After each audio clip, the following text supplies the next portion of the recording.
Assalamualaikum warahmatullahi wabarakatuh. Nama saya Sebastian Jorgi, NIM saya 1018.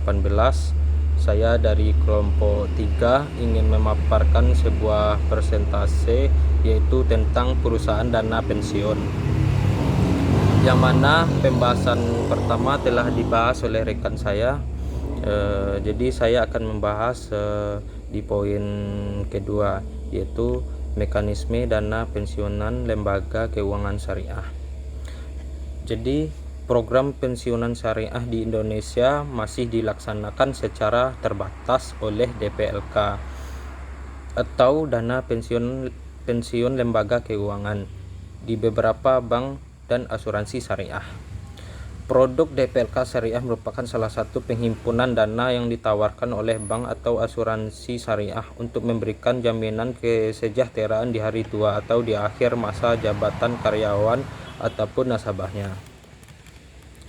Jadi ada beberapa prosedur yang harus dilalui oleh peserta program DPLK Syariah ini, yang mana yaitu yang pertama, peserta merupakan perorangan atau badan usaha.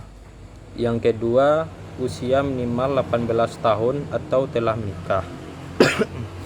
Yang ketiga, mengisi formulir pendaftaran kepesertaan DPLK Syariah. Yang keempat, iuran bulanan dengan minimum jumlah tertentu, misalnya Rp100.000. Yang kelima, menyerahkan kopian kartu identitas diri atau kartu keluarga. Keenam, membayar biaya pendaftaran. Yang ketujuh, membayar iuran tambahan berupa premi bagi peserta program dana pensiun plus asuransi jiwa. Yang kedelapan, memenuhi semua akad yang ditetapkan oleh DPLK Syariah. Jadi itulah dari beberapa prosedur DPLK Syariah. Selanjutnya, kebijakan dan kendala pengembangan dana pensiun syariah. Jadi ada beberapa kendala dalam pengembangan dana pensiun syariah ini. Jadi pengelolaan dana pensiun yang sesuai dengan ajaran Islam akan memiliki banyak manfaat bagi masyarakat, khususnya masyarakat yang loyal terhadap syariah. Pensiun dapat dimaknai sebagai pentingnya dana untuk hari depan, mengingat setelah pensiun manusia masih memiliki kebutuhan dasar yang harus dipenuhi. Dengan pencadangan dana tersebut ketika seorang memasuki masa kurang produktif, sehingga memiliki sumber pendapatan. Dana pensiun syariah memiliki potensi untuk berkembang di Indonesia dengan berbagai macam alasan. Yang pertama, masih sedikit sekali masyarakat yang mau mengikuti program dana pensiun, kecuali pegawai negeri yang secara otomatis menjadi anggota Taspen dan akses. Pegawai swasta dan pegawai mandiri atau wira swasta yang jumlahnya sangat besar untuk menjadi target pasar program dan pensiun syariah. Yang kedua, berkembangnya lembaga keuangan dan bisnis syariah. Tentunya sumber daya manusia atau SDM yang bekerja menjadi pasar khusus yang jelas bagi dana pensiun syariah.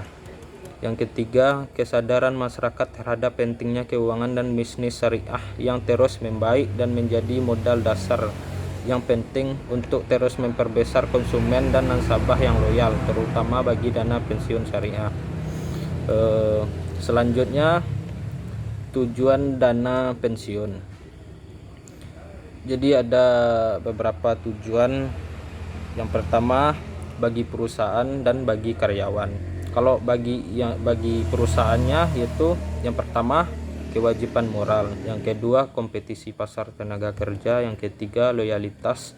Dan yang keempat, memberikan penghargaan kepada karyawannya yang telah mengabdi kepada perusahaan. Dan kelima, membangun reputasi di mata masyarakat dan pemerintah. Tujuan bagi karyawan. Dan selanjutnya, tujuan bagi karyawannya. Yang pertama, rasa aman karena tetap mendapatkan penghasilan saat pensiun. karena mendapatkan tambahan kompensasi meskipun baru dinikmati. Tujuan bagi pengelolaan dana pensiun. Yang kedua, tujuan bagi karyawan yang kedua yaitu memperoleh keuntungan dengan melakukan investasi, membantu program pemerintah sebagai bakti sosial terhadap pekerja. Jadi itulah pembahasan dari saya. Apabila ada kesalahan dan kekurangan, mohon dimaafkan. Sekian dari saya. Assalamualaikum warahmatullahi wabarakatuh.